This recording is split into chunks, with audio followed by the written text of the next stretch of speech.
No, actually, I have been associated with the BCCI right from the time of Kapil Dev and Ravi Shastri and those people. I have treated a lot of that generation of cricketers.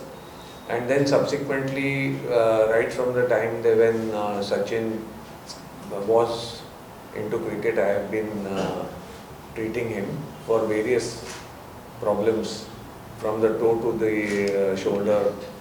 And basically he managed himself very well because he was completely committed to the game, and he understood his body very well. So treating Sachin was very easy because and he never hesitated. If we told him that he needed some surgery for some problem, he never hesitated. He was always willing to undergo if it came to that.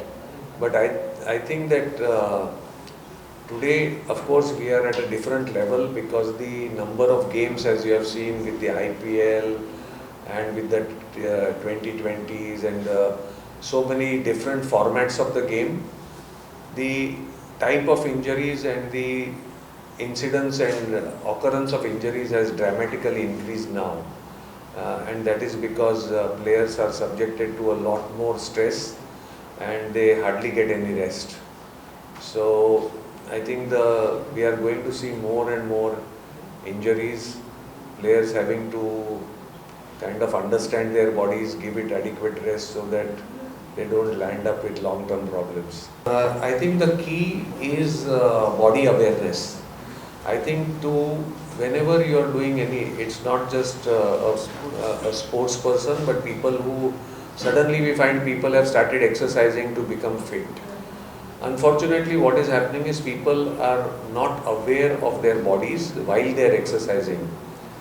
There are too many distractions around them and their attention is not on the body.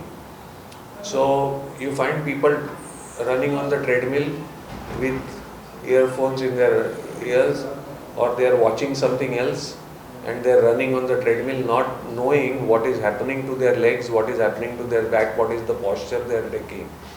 And I think a lot of injuries happen because you are not aware of what is happening to your body. The second thing is, I think what we need to remember is the body needs a balanced training. For example, it is not just strength. So if you go to a gym, most people will be admiring their bodies in the mirror, looking only at their muscles. What they do, and very often we find people coming to us with various muscle injuries, and when we ask them to just squat or sit in an Indian style toilet, they are unable to do it because they have no flexibility.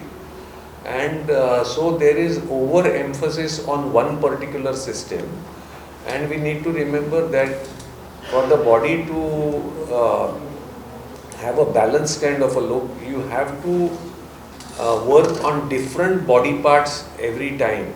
You cannot be working on the same body part day in and day out, because that way you will abuse and overuse the same body part and you will end up with injuries. So in my personal training program, I do about 4 days of cycling, which is about 30-35 kilometers a day. I do about 100 kilometers on a weekend. And then I balance it out with weight training about 4 times a week. I do yoga about twice a week. I swim whenever possible.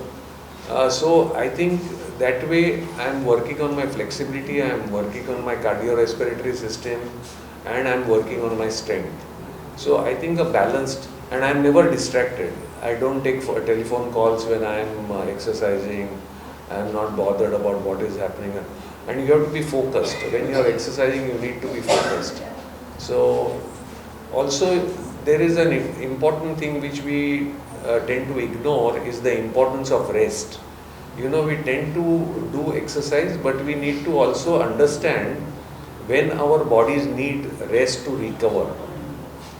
Because whenever you keep on exercising, your body needs time to adapt. And if you kind of keep on overloading, it will crack.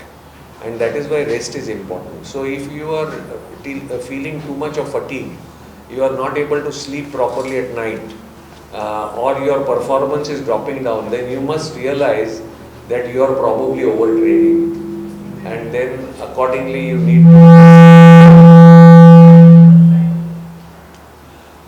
so rest doesn't mean that you have to lie in bed, but rest means doing some other form of exercise that you have been doing. For example, if you are a runner and if you go and do some pool exercises, hydrotherapy, so all that helps.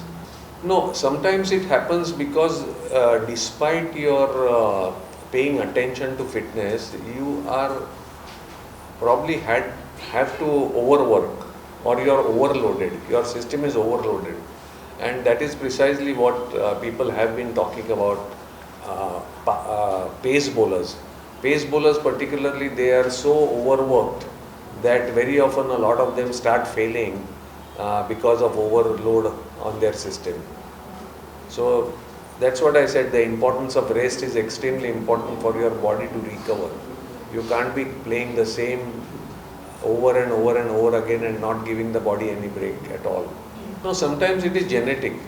You know, some people are genetically born so good that they have a good protection, and maybe their body awareness, their sense of what is happening to their bodies is so much innate that they don't land up with injuries.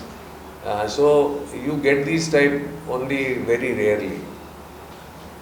Of course, you have the natural advantage of being in a hills where you are used to working out in purer air with probably slightly lesser oxygen than at sea level, and therefore you definitely have an advantage. In fact, when I was associated with the Sports Authority of India, and when I went to their Indira Gandhi Stadium to see the players from the northeast, I was wondering why they were even brought to the New Delhi and their fitness was being destroyed. I said, why isn't there a center in the northeast? Because that is your home, that is where you know what kind of diet to take, and bringing them to Delhi and giving them oily omelets is in fact going to destroy their fitness than improve it.